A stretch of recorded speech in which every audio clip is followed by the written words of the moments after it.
Kā to sasniegt? Pasaulē visi cilvēki iedalās divās daļās. Tie, kuriem ir praktiska pieredze.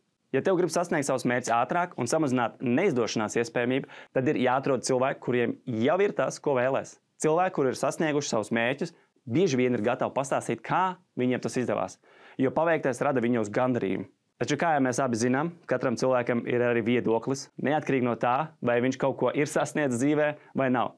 Uzmanies no tādiem padomiem, kurus tev dod nepieredzējis cilvēks. Viņš tev var pastāstīt, kā to mērķi nesasniegt. Viņam varbūt ir labas vai sliktas idejas, kā to varētu sasniegt, tomēr tas nav pielīdzināms pieredzē. Kā to sasniegt ātrāk? Prasīt padomu vismaz 3 cilvēkiem, kuriem ir tas, ko vēlēs arī tu. Ja viņiem ir līdzīgas lietas, tad visticamāk viņu padoms tev varētu noderēt.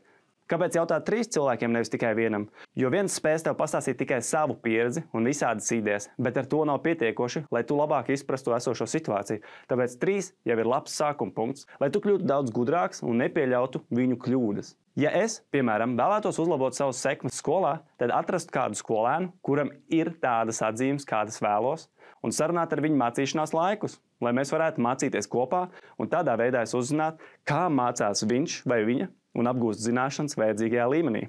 Pirms pāris gadiem studējot psiholoģiju, mēs ar dažiem kursa biedriem organizējām kopā mācīšanās sesijas. Statistika ir īpaši grūts priekšmets gandrīz visiem. Un mēs sapratām, ja mācīsimies grupā, mums būs daudz lielākas izredzes šo priekšmetu apgūt. Vēl papildus tam sarunāja privātas konsultācijas par dažiem citiem kursa biedriem. Ar grupu un viņu atbalstu man izdevās pacelt savus atzīmes šajā priekšmetā labā līmenī, bet neteicamā. Pa kreisi attēlā ir redzams liela uzņēmuma vadītāja treneris Marshalls Goldsmiths. Viņš ir uzrakstījis vismaz 48 grāmatas vai bijis līdzautors, kā ir izveidojis 6 praktisku jautājumu sēriju, lai palīdzētu ikvienam radīt labāku dzīvi.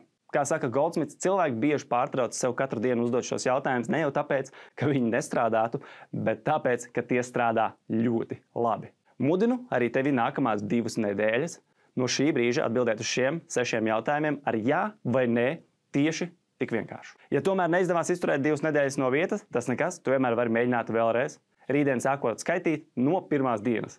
Atbildes iesaku pierakstīt kladē vai digitāli telefonā kaut kur. Tas nav tik būtiski, kur pieraksti. Svarīgi ir pēc laika atskatīties uz šiem rezultātiem.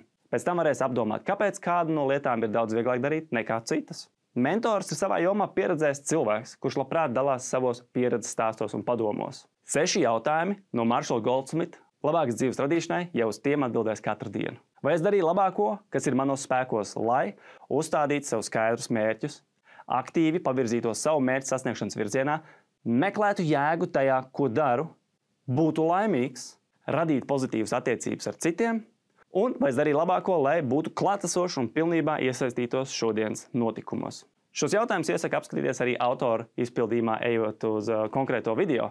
Tātad uzdevums atbildot uz Goldsmitha jautājumiem, īsi apraksti, kā tieši tu katru no tiem īsteno vai varētu īstenot savā ikdienā.